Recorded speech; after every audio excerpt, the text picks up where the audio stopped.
ಎಲ್ರಿಗೂ ನಮಸ್ಕಾರ. ಲಾಸ್ಟ್ ವಿಡಿಯೋದಲ್ಲಿ ನಾನು ಬೇಸಿಕ್ನ ಹೇಳ್ಕೊಟ್ಟಿದ್ದೆ. ಈಗ ಆರ್ಚ್ ಯಾವ ರೀತಿ ಮಾಡೋದಂತ ಹೇಳ್ಕೊಡ್ತೀನಿ. ಮತ್ತು ಇದನ್ನು ಯಾವ ರೀತಿ ನೆನಪಲ್ಲಿ ಇಟ್ಕೋಬೇಕು, ಅದು ನಮಗೆ ಎಷ್ಟು ದಿನ ಆದ್ರೂ ನಮ್ಮ ಮೈಂಡಿಂದ ಆಚೆ ಹೋಗಬಾರ್ದು, ಅಥವಾ ನಾವು ಮರೆತ್ರೂ ಅದನ್ನು ಯಾವ ರೀತಿ ನೆನಪಿಟ್ಕೋಬೇಕು ಅಂತ ಒಂದು ಒಳ್ಳೆ ಟಿಪ್ಸ್ ಕೊಡ್ತೀನಿ. ಕೊನೆವರೆಗೂ ನೋಡಿ. ನಾನು ಲಾಸ್ಟ್ ವಿಡಿಯೋದಲ್ಲಿ ಮನೇಲಿ ಕುಚ್ಚನ್ನ ಯಾವ ರೀತಿ ಹಾಕೋಬೋದು ಅಂತ ಈಸಿಯಾಗಿ 4 ಸ್ಟೆಪ್ನ ಹೇಳ್ಕೊಟ್ಟಿದ್ದೆ. ಈಗ ಆರ್ಚ್ ಯಾವ ರೀತಿ ಮಾಡೋದು ಅಂತ ಹೇಳ್ತಾ ಇದ್ದೀನಿ. ಆರ್ಚ್ ಮಾಡೋಕ್ಕೆ ನೋಡಿ, ನಾನಿಲ್ಲಿ 8 ಎಳೆ ದಾರನ ತೊಗೊಂಡಿದ್ದೀನಿ. 1 2 3 4 5 6 7 8. ನಾನು ಲಾಸ್ಟ್ ವಿಡಿಯೋದಲ್ಲಿ ನಾರ್ಮಲಾಗಿ ತೋರಿಸ್ಬೇಕಾದ್ರೆ 6 ಎಳೆ ದಾರ ತೊಗೊಂಡಿದ್ದೆ. ಇದು ಸಿಂಪಲ್ಲಾಗಿ ಒಂದೇ ಸ್ಟೆಪ್ ಹಾಕೋದ್ರಿಂದ ಇದಕ್ಕೆ 8 ಎಳೆ ದಾರ ತೊಗೋಬೇಕು, ಅಂದರೆ ಚೆನ್ನಾಗಿರುತ್ತೆ. ಆ ಆರ್ಚ್ ತುಂಬ ನೀಟಾಗಿ ಬರುತ್ತೆ 8 ಎಳೆ ದಾರ ತಗೊಂಡ್ರೆ. ಆಮೇಲೆ ಇದು ಸಿಂಗಲ್ ಸ್ಟೆಪ್ ಇರೋದ್ರಿಂದ 8 ಎಳೆ ದಾರ ಹಾಕಿದ್ರೇ ಚೆನ್ನಾಗಿರುತ್ತೆ.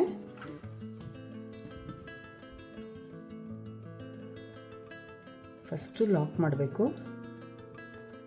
ಬಟ್ಟೆಯಿಂದ ದಾರನ ತಗೊಂಡು ಬಟ್ಟೆಗೆ ಲಾಕ್ ಮಾಡ್ತೀನಿ ದಾರನ.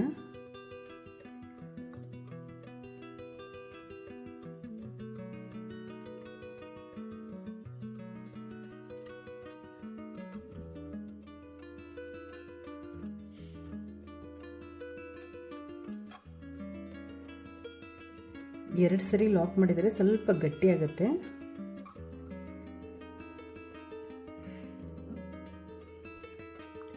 ಇದು ಲಾಕ್ ಆದಮೇಲೆ ನೋಡಿ, ಈಗ ಸ್ಟಾರ್ಟಿಂಗ್ ನಾನು 3 ಚೈನ್ನ 2 ಸರಿ ಹಾಕ್ತೀನಿ.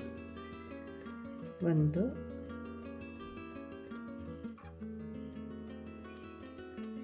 2 3. ಈ 3 ಚೈನ್ನ ಹಾಕಿಬಿಟ್ಟು ಲಾಕ್ ಮಾಡ್ತೀನಿ.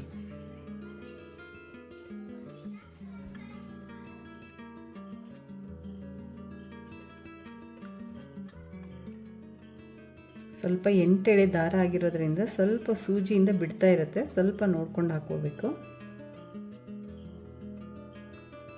ಇದಾದಮೇಲೆ ಮತ್ತೆ 3 ಚೈನ್ ಹಾಕ್ತೀನಿ. ಈಗ 1 2 3. ಮತ್ತೆ ಇದನ್ನು ಲಾಕ್ ಮಾಡ್ತೀನಿ.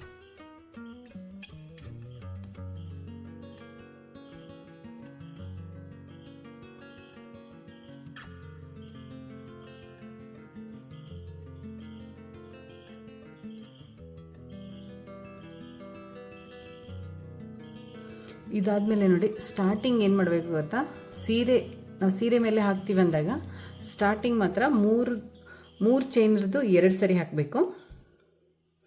ಈಗ 5 ಚೈನ್ ಹಾಕ್ತೀನಿ. ಇದು ಆರ್ಚ್ ಮಾಡೋಕ್ಕೆ, ಇದು ಒಂದು ಕುಚ್ಚು ಕಟ್ಟೋಕ್ಕೆ, ಇದು ಒಂದು ಈ ಆರ್ಚ್ ಮಾಡಬೇಕಾದ್ರೆ ಇದು ಒಂದು ಸಪೋರ್ಟ್ ಬೇಕಾಗುತ್ತೆ, ಇದೊಂದು ಕುಚ್ಚು ಹಾಕೋಕ್ಕೆ. ಈಗ ಇಲ್ಲಿ ಆರ್ಚ್ ಮಾಡಬೇಕಾದ್ರೆ 5 ಚೈನ್ನ ಹಾಕ್ತೀನಿ. ಈಗ 1 ಹಾಕಿದೆ, 2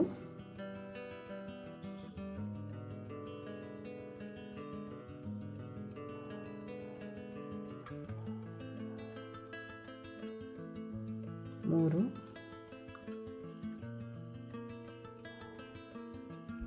4 5. 1 2 3 4 5.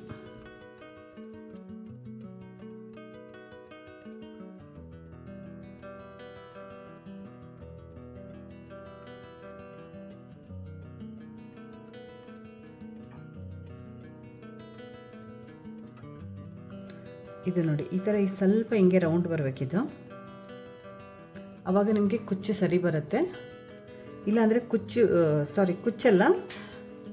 ಕುಚ್ಚಲ್ಲ, ಇದು ಆರ್ಚ್ ಚೆನ್ನಾಗಿ ಬರುತ್ತೆ. ಈ ಥರ ಹಿಂಗೆ ರೌಂಡ್ ಬರಬೇಕಿಲ್ಲಿ. ಈ ಥರ ಇಲ್ಲಿ ಬಟ್ಟೆಗೆ ಅಂಟ್ಕೊಂಡಿದೆಯಲ್ಲ, ಈ ಥರ ಅಂಟ್ಕೊಳ್ಳೋಂಗಿಲ್ಲ. ಇಲ್ಲಿ ಸ್ವಲ್ಪ ರೌಂಡ್ ಬರಬೇಕು, ಅಂದರೆ ಚೆನ್ನಾಗಿರುತ್ತೆ. ಆರ್ಚ್ ಹಾಕಬೇಕಾದ್ರೆ ತುಂಬ ನೀಟಾಗಿ ಬರುತ್ತೆ.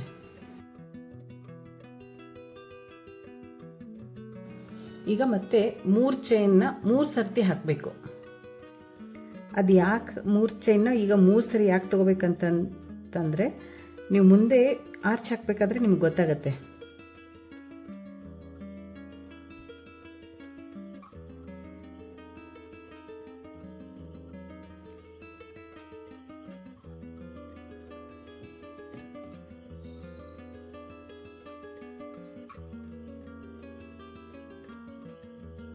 ನಾನು ಮನೇಲಿ ಫ್ರೀ ಇದ್ದಾಗ ನನ್ನ ಸೀರೆಗೆ ನಾನೇ ಕುಚ್ಚು ಹಾಕೋತೀನಿ.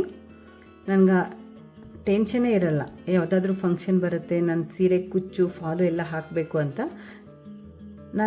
ನಂದು ನಾನೇ ಮಾಡ್ಕೊಳ್ಳೋದ್ರಿಂದ ನಂಗೆ ಮನೇಲಿದ್ದಾಗ ನಾನು ಫ್ರೀ ಟೈಮಲ್ಲಿ ನಾನು ಇದೆಲ್ಲ ಮಾಡ್ತಾಯಿರ್ತೀನಿ. ಮನೆ ಕೆಲಸ ಎಲ್ಲ ಬೇಗ ಬೇಗ ಮುಗಿಸಿ ಇದೆಲ್ಲ ಮಾಡ್ಕೋತಾ ಇರ್ತೀನಿ. ಬ್ಲೌಸ್ ಸ್ಟಿಚಿಂಗ್ ಕೊಡಬೇಕು ಅನ್ನೋ ಟೆನ್ಷನ್ ಇರಲ್ಲ, ಯಾಕಂದರೆ ಬ್ಲೌಸ್ನು ನಾನೇ ಸ್ಟಿಚ್ ಮಾಡ್ಕೊಳ್ಳೋದ್ರಿಂದ ಬ್ಲೌಸ್ ಆಗಲಿ ಡ್ರೆಸ್ ಆಗಲಿ ಎಲ್ಲ ನಾನೇ ಸ್ಟಿಚ್ ಮಾಡ್ಕೋತೀನಿ. ಲಾಸ್ಟ್ ವಿಡಿಯೋದಲ್ಲಿ ನಾನು ಬೇಸಿಕ್ದು 4 ಸ್ಟೆಪ್ನ ಮಾತ್ರ ಕಲಿಸಿದ್ದೆ ಕ್ರೋಶದ್ದು. ಆ 4 ಸ್ಟೆಪ್ನು ನೀವು ಪರ್ಫೆಕ್ಟಾಗಿ ಕಲ್ತ್ಕೊಂಡ್ರೆ ಕ್ರೋಶ ಕುಚ್ಚನ್ನ ನೀವು ಆರಾಮ್ಸೆ ಹಾಕ್ಬೋದು, ಕಣ್ಣು ಮುಚ್ಚಾದರೂ ಹಾಕ್ಬೋದು, ಅಷ್ಟು ಈಸಿ ಆಗುತ್ತೆ. ಹಾಗೆ ನಾನು ಇದೇ ವಿಡಿಯೋದಲ್ಲಿ ಲಾಸ್ಟ್ ಒಂದು ಟಿಪ್ಸ್ನ ಹೇಳ್ತೀನಿ. ಆ ಟಿಪ್ಸ್ನ ನೀವು ಕರೆಕ್ಟಾಗಿ ಫಾಲೋ ಮಾಡಿ ಆಮೇಲೆ ಒಂದು ಫೈಲ್ ಮಾಡಿ ಇಟ್ಕೊಳ್ಳಿ. ನೋಡಿ, ಇದು 5ರದ್ದು ಸ್ವಲ್ಪ ಲೂಸ್ ಇರಬೇಕು, ಇದೆಲ್ಲ ಕರೆಕ್ಟಾಗಿ ಬಟ್ಟೆಗೆ ಅಂಟ್ಕೊಂಡ ಥರ ಇರಬೇಕು. ಇದು ಮಾತ್ರ ಸ್ವಲ್ಪ ಲೂಸ್ ಇರಬೇಕು. ಇದು ಆರ್ಚ್ ಮಾಡೋಕ್ಕಿದು.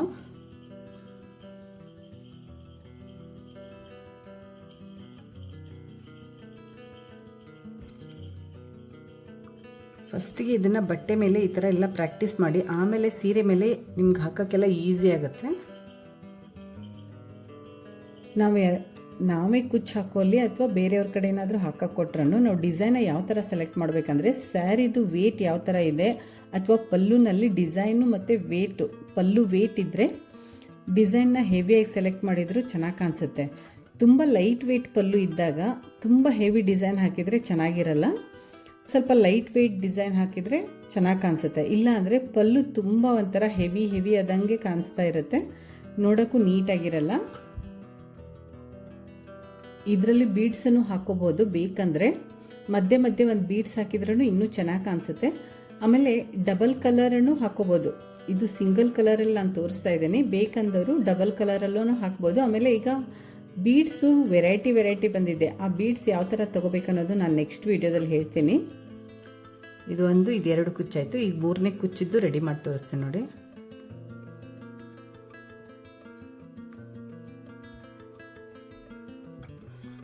ಇದು 5 ಹಾಕಿದ ಮೇಲೆ ಇಲ್ಲಿಗೆ ಹಾಕ್ತೀವಿ ಅಂದಾಗ ಇದು ಬಟ್ಟೆಗೆ ಅಂಟ್ಕೊಳ್ಳುತ್ತೆ. ಅದಕ್ಕೆ ಸ್ವಲ್ಪ ಇಲ್ಲಿ ಹಾಕಿದರೆ ಸ್ವಲ್ಪ ಹಿಂಗೆ ರೌಂಡ್ ಬರುತ್ತೆ.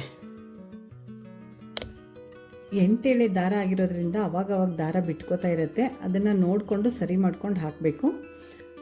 ಮತ್ತು ಮಧ್ಯೆ ಏನಾದರೂ ಸ್ವಲ್ಪ ಜೋರಾಗಿ ಜಗ್ಬಿಟ್ರೆ ದಾರ 1 ಎಳೆ ಕಟ್ಟಾದ್ರೂ ಮತ್ತೆ ಎಲ್ಲ ಬಿಚ್ಚಬೇಕಾಗತ್ತೆ, ಅದಕ್ಕೆ ನೋಡ್ಕೊಂಡು ಹಾಕಬೇಕು. ಈ ಕುಚ್ಚು ಹಾಕಬೇಕಾದ್ರೆ ನಾವು ಒಂದೇ ಸರಿಗೆ ದಾರ ಮಾಡಿಕೊಂಡ್ರೆ ಚೆನ್ನಾಗಿರುತ್ತೆ. ಇಲ್ಲ ಅಂದರೆ ಸ್ವಲ್ಪ ಮಾಡಿಕೊಂಡ್ರೆ ಮಧ್ಯೆ ಗಂಟು ಬರುತ್ತೆ. ಆ ಗಂಟೆಲ್ಲ ಬರಬಾರ್ದು. ಒಂದೇ ಸರಿ ದಾರ ಯಾವ ರೀತಿ ಮಾಡ್ಕೋಬೇಕು ಅಂತ ಯಾರಿಗಾದರೂ ಗೊತ್ತಿಲ್ಲ ಅಂದರೆ ಒಂದು ಕಮೆಂಟ್ ಮಾಡಿ. 6 ಎಳೆ ಮತ್ತು 8 ಎಳೆ ಒಂದೇ ಸರಿ ಯಾವ ರೀತಿ ಮಾಡ್ಕೊಳ್ಳೋದು ಅಂತಲೂ ನಾನು ತೋರಿಸ್ತೀನಿ.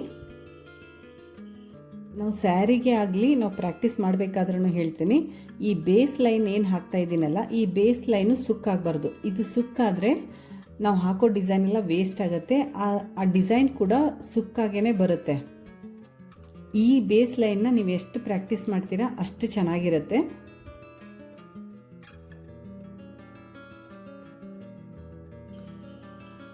ಈಗ ನಾನು 3 ಆರ್ಚ್ ಆಗೋಷ್ಟು ಹಾಕ್ಕೊಂಡಿದ್ದೀನಿ. ಈಗ ಆರ್ಚ್ ಹಾಕೋದು ಹೇಗೆ ಅಂತ ತೋರಿಸ್ತೀನಿ ನೋಡಿ. ಫಸ್ಟ್ ಸ್ಟಾರ್ಟಿಂಗ್ ನಾನು 3 ಚೈನದ್ದು 2 ಸರಿ ಹಾಕಿದ್ದೀನಿ. ಆಮೇಲೆ 5 ಚೈನು, ಆಮೇಲೆ ಮತ್ತೆ 3 ಚೈನದ್ದು 3 ಸರ್ತಿ ಹಾಕಿದ್ದೀನಿ. 1 2 3.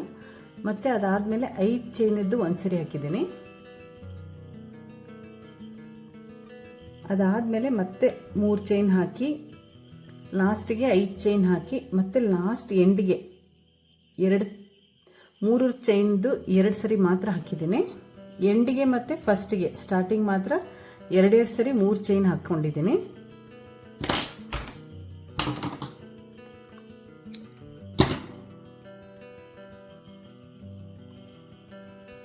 ಈಗ ಆರ್ಚ್ ಹಾಕೋದು ತೋರಿಸ್ತೀನಿ ನೋಡಿ.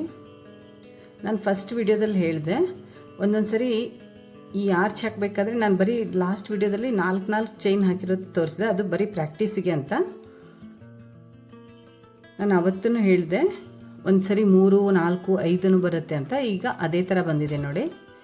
ಈಗ ಸಿಂಪಲ್ ಆಗಿದ್ದು ಇದು ಒಂದು 400 ತನಕ ನಾವು ಪ್ರೈಸ್ ಇದಕ್ಕೆ ಎಷ್ಟು ಪ್ರೈಸ್ ಕೊಡ್ಬೋದು ಅಂದರೆ ಒಂದು 400 ತನಕ ನಾವು ಪ್ರೈಸ್ನ ತೊಗೋಬೋದು ಇದಕ್ಕೆ. ಇದು ಒಂದಿನದಲ್ಲೇ ಆಗುತ್ತೆ, ಕುಚ್ಚು ಇದು ರೆಡಿ ಆಗುತ್ತೆ. ಸೀರೆಗೆ ಒಂದಿನ ಚೆನ್ನಾಗಿ ಪ್ರಾಕ್ಟೀಸ್ ಮಾಡಿದರೆ ಒಂದಿನದಲ್ಲೇ ಮುಗಿಸ್ಬೋದು ಇದನ್ನು. ನೋಡಿ ಈಗ ಇದು ಲಾಕ್ ಆದಮೇಲೆ ಈ 3 ಚೈನ್ ಏನಿರುತ್ತೆ ನೋಡಿ, ಆ 3 ಚೈನ್ಗೆ ಮತ್ತೆ ಚೈನ್ ಹಾಕಬೇಕು. ಅದ್ರ ಮೇಲೇ ಮತ್ತೆ 3 ಚೈನ್ನ ಲಾಕ್ ಮಾಡಬೇಕು. ಫಸ್ಟಿಗೆ ಯಾವ ಥರ ಮಾಡ್ಕೊಂಡಿರ್ತೀವಿ ಆ ಚೈನ್ ಒಳಗಡೆಯಿಂದ ದಾರ ತಗೊಂಡು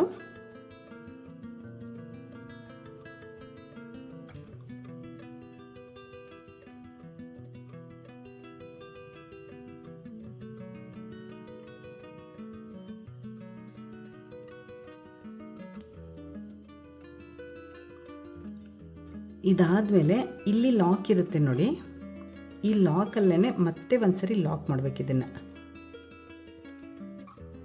ಇಲ್ಲಿ ಲಾಕ್, ಈ ಲಾಕ್ ಒಳಗಡೆಯಿಂದ ದಾರ ತಗೊಂಡು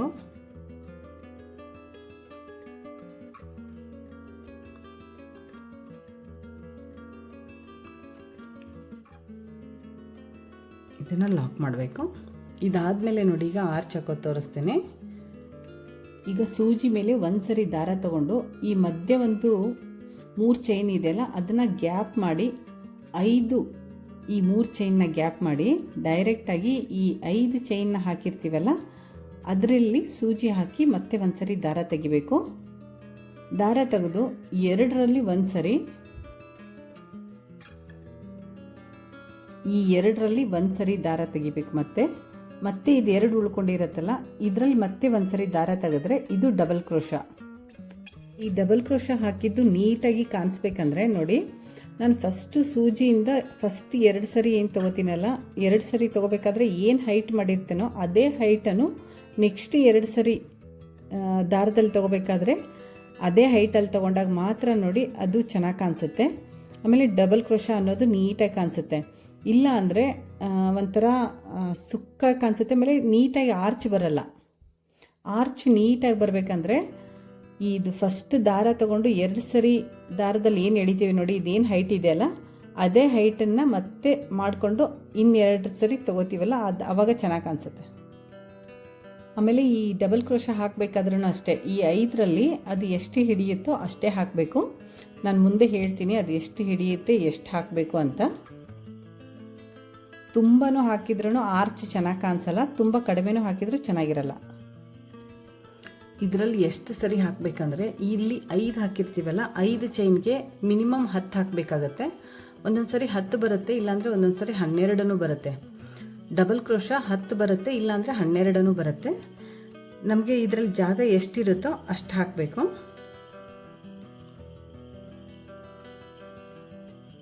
ಡಬಲ್ ಕ್ರೋಶಾನ ಕೌಂಟ್ ಮಾಡ್ತಾನಾದರೂ ಹಾಕೋಬೋದು. ಇಲ್ಲ ಅಂದರೆ ಲಾಸ್ಟಲ್ಲಿ ಕೌಂಟ್ ಮಾಡಬೇಕು ಅಂದರೆ ಯಾವ ರೀತಿ ಕೌಂಟ್ ಮಾಡಬೇಕು ಅಂತ ನಾನು ಮುಂದೆ ತೋರಿಸ್ತೀನಿ. ಇದು ಪೂರ್ತಿ ಆರ್ಚ್ ಆದಮೇಲೆ ನಾನು ತೋರಿಸ್ತೀನಿ ಯಾವ ರೀತಿ ಕೌಂಟ್ ಮಾಡಬೇಕು ಅಂತ. ನೀವು ಕೌಂಟ್ ಮಾಡಿ ಹಾಕಿದಾಗ ಮಾತ್ರ ಆರ್ಚು ನೀಟಾಗಿ ಬರುತ್ತೆ. ಇಲ್ಲ ಅಂದರೆ ಒಂದು ಆರ್ಚು ಚಿಕ್ಕದು ಒಂದು ಆರ್ಚು ದೊಡ್ಡದು ಬರುತ್ತೆ. ಆಮೇಲೆ ನೋಡೋಕ್ಕೂ ಫಿನಿಶಿಂಗ್ ಆಗಲಿ ನೋಡೋಕ್ಕೂ ಚೆನ್ನಾಗಿರಲ್ಲ.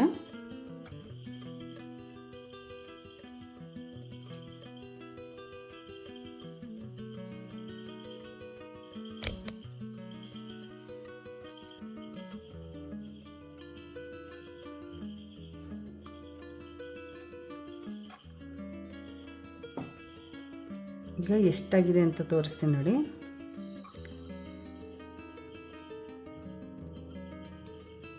ಒಂದು 2 3 4 5 6 7 8 9 ಆಗಿದೆ. ಇನ್ನೊಂದು ಹಾಕಿದರೆ ಸರಿ ಹೋಗುತ್ತೆ.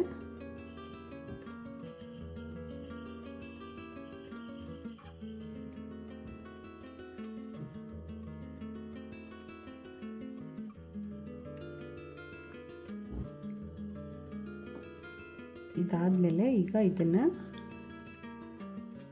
ಈ 3 ಚೈನ್ದು 3 ಸರಿ ಹಾಕಿರ್ತೀವಲ್ಲ, ಈ ಲಾಕ್ ಇರುತ್ತೆ ನೋಡಿ, ಇಲ್ಲಿ ಹಾಕಬೇಕಿದನ್ನು. ಈಗ ಈ ಲಾಕಲ್ಲಿ ಇದನ್ನು ಲಾಕ್ ಮಾಡಿಬಿಟ್ರೆ ಈಗ ಆರ್ಚ್ ರೆಡಿ ಆಗುತ್ತೆ.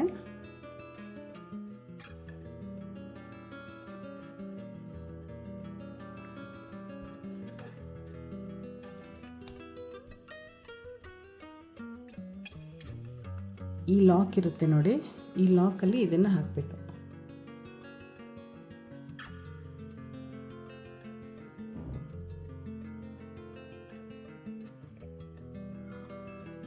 ನೋಡಿ ಈಗ ಆರ್ಚ್ ರೆಡಿ ಆಯಿತು.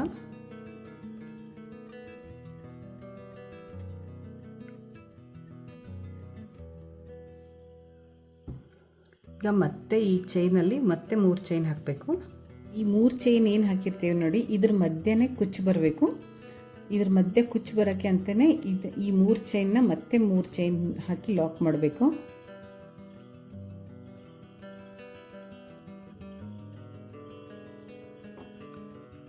ಮತ್ತು ಈಗ ಇಲ್ಲೇ ಲಾಕ್ ಮಾಡಬೇಕು. ಫಸ್ಟ್ ಒಂದು ಸರಿ ಲಾಕ್ ಮಾಡಿರ್ತೀವಲ್ಲ, ಇದನ್ನು ಲಾಕ್ ಮಾಡಿ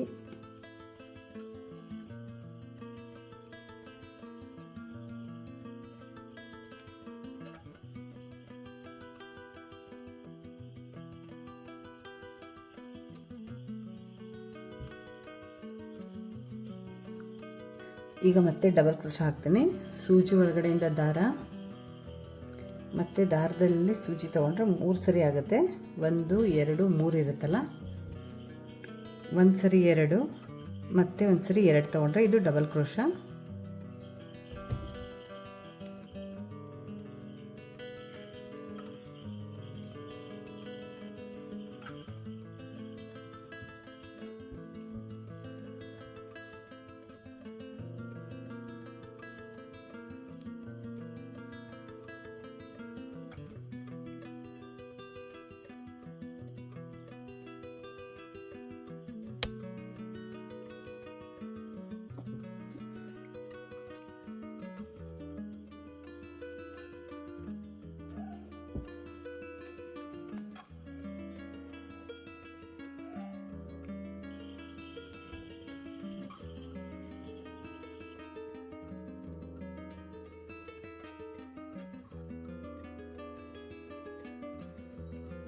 ಇದು ನೋಡಿ ಸಿಂಪಲ್ ಆರ್ಚ್. ಇದು ಈ ಸಿಂಪಲ್ ಸ್ಯಾರಿ, ಸಾಫ್ಟ್ ಸಿಲ್ಕ್ ಎಲ್ಲ ಇರುತ್ತಲ್ಲ, ಆ ಥರದಕ್ಕೆಲ್ಲ ಅದು ಲೈಟ್ ವೇಟ್ ಸ್ಯಾರಿಗೆಲ್ಲ ಈ ಥರ ಹಾಕೊಂಡ್ರೆ ಚೆನ್ನಾಗಿರುತ್ತೆ. ಆಮೇಲೆ ಇಲ್ಲಿ ಮಧ್ಯೆ ಕುಚ್ಚು ಬರುತ್ತೆ, ನಾನು ಕುಚ್ಚನ್ನು ಹಾಕಿ ತೋರಿಸ್ತೀನಿ.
ನಾನೀಗ 3 ಆರ್ಚನ್ನು ಕಂಪ್ಲೀಟ್ ಮಾಡಿದೆ. ಕಂಪ್ಲೀಟ್ ಆದಮೇಲೆ ನೋಡಿ, ಒಂಚೂರು ಎಲ್ಲೂ ಸುಕ್ಕಾಗಿ ಕಾಣಿಸಲ್ಲ. ಇದು ಸುಕ್ಕಾಗಿ ಕಾಣಿಸ್ತಾ ಇಲ್ಲ ಅಂದರೆ ನಮಗೆ ನೀಟಾಗಿ ಬಂದಿದೆ ಅಂತ, ಅಂದರೆ ನೀಟಾಗಿ ಕಾಣಿಸುತ್ತೆ, ನೋಡೋರಿಗೂ ಚೆನ್ನಾಗಿ ಕಾಣಿಸುತ್ತೆ. ಆಮೇಲೆ ನಮಗೂ ಒಂದು ಸ್ಯಾಟಿಸ್ಫ್ಯಾಕ್ಷನ್ ಇರುತ್ತೆ, ನಾನು ನೀಟಾಗಿ ಮಾಡಿದ್ದೀನಿ ಅಂತ. ಒಂಚೂರು ಸುಕ್ಕು ಬರದಂಗೆ ಈ ಕ್ರೋಶನ ಹಾಕಬೇಕು, ಅಂದರೆ ನಾವು ಪರ್ಫೆಕ್ಟ್ ಆಗಿದ್ದೀವಿ ಅಂತ. ಫಸ್ಟ್ ಟೈಮ್ ಯಾರಾದರೂ ಟ್ರೈ ಮಾಡ್ತಾ ಇದ್ದರೆ ಅವ್ರಿಗೆ ಸ್ವಲ್ಪ ಕಷ್ಟ ಅನಿಸುತ್ತೆ. ಸೂಜಿ ಎಲ್ಲ ಹಿಡ್ಕೊಳ್ಳೋದು, ಆಮೇಲೆ ದಾರ ಈ ಬಟ್ಟಲ್ಲಿ ಹಿಡ್ಕೊಳ್ಳೋದು ಸ್ವಲ್ಪ ಕಷ್ಟ ಅನಿಸ್ತಾ ಇರುತ್ತೆ. ಹೋಗ್ತಾ ಹೋಗ್ತಾ ಪ್ರಾಕ್ಟೀಸ್ ಆದಂಗೆ ತುಂಬ ಈಸಿ ಆಗುತ್ತೆ. ಆಮೇಲೆ ಫಾಲಲ್ಲೇ ಪ್ರಾಕ್ಟೀಸ್ ಮಾಡ್ತಾ ಹೋಗಿ. ನೋಡಿ ಆರ್ಚ್ ರೆಡಿ ಆಯಿತು. ಈ ಆರ್ಚ್ ಹಾಕಿದ್ದು ನಮ್ಮದು ನೀಟಾಗಿ ಕಾಣಿಸ್ತಾ ಇರಬೇಕು, ಅಂದರೆ ಚೆನ್ನಾಗಿ ಕಾಣಿಸುತ್ತೆ. ನಾನೀಗ ಈ ಆರ್ಚ್ ಮಧ್ಯೆ ಕುಚ್ಚನ್ನ ಹಾಕಿ ತೋರಿಸ್ತೀನಿ. ಈ ಕುಚ್ಚು ಹಾಕಬೇಕಾದ್ರೆ ಎಷ್ಟು ಎಳೆ ತೊಗೋಬೇಕು ಅನ್ನೋದು ನೆಕ್ಸ್ಟು ಮುಂದೆ ವಿಡಿಯೋಗಳಲ್ಲಿ ನಾನು ಹೇಳ್ತೀನಿ.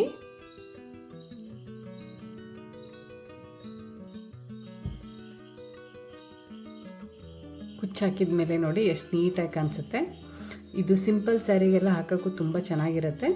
ಸ್ವಲ್ಪ ಲೈಟ್ ವೆಯ್ಟು. ಆಮೇಲೆ ಈ ಯಾವ ಥರ ಸೀರೆ ಅಂದರೆ ಈ ಸಾಫ್ಟ್ ಸಿಲ್ಕ್ ಇರುತ್ತೆ ನೋಡಿ, ತುಂಬ ಲೈಟ್ ವೆಯ್ಟ್ ಇರುತ್ತೆ. ಆ ಸೀರೆಗೆಲ್ಲ ಇದು ಚೆನ್ನಾಗಿರುತ್ತೆ. ಆಮೇಲೆ ಬೇಗನೂ ಆಗುತ್ತೆ ಈ ವರ್ಕು. ಕುಚ್ಚು ಹಾಕಬೇಕಾದ್ರೆ ಫಸ್ಟ್ ಲೈನ್ ಏನು ಹಾಕಿರ್ತೀವಿ ಅಂತ ಒಂದೊಂದು ಸರಿ ನೆನ್ಪುಳಿಯಲ್ಲ. ಯಾಕಂದರೆ ತುಂಬ ದಿನ ಆದಮೇಲೆ ನಾವು ಇದನ್ನು ನೋಡಿದಾಗ ನೆನ್ಪುಳಿಯಲ್ಲ. ಅದಕ್ಕೆ ನೀವು ಏನು ಮಾಡ್ಕೊಳ್ಳಿ ಅಂದರೆ ಇಲ್ಲಿ ಬರಿಬೇಕು. ಒಂದು ಪೆನ್ ಅಥವಾ ಮಾರ್ಕರಿಂದ 3 3 5 ಮತ್ತು 3 ಮತ್ತು 3 ಮತ್ತು 3 ಮತ್ತು 5 ಈ ಥರ ಒಂದು ಸರಿ ಬರ್ಕೊಂಡು ಇಟ್ಕೊಂಡ್ಬಿಟ್ರೆ ಈ ಫಾಲ್ ಇರುತ್ತಲ್ಲ, ಈ ಫಾಲ್ ಮೇಲೆ ಈ ಥರ ಬರ್ಕೊಂಡಾಗ ಯಾವಾಗಲೂ ಜ್ಞಾಪಕ ಇರುತ್ತೆ. ಮತ್ತು ನಮಗೇನಾದರೂ ತಿಳಿಲಿಲ್ಲ ಅಂದ್ರೂ ಈ ಫಾಲ್ನ ತೆಗೆದು ಈ ಫಾಲ್ ಮೇಲೆ ಏನು ವರ್ಕ್ ಹಾಕಿರ್ತೀವಲ್ಲ ಆವಾಗ ಇದನ್ನು ತೆಗೆದು ನೋಡಿದರೆ ನಿಮಗೆ ಗೊತ್ತಾಗುತ್ತೆ.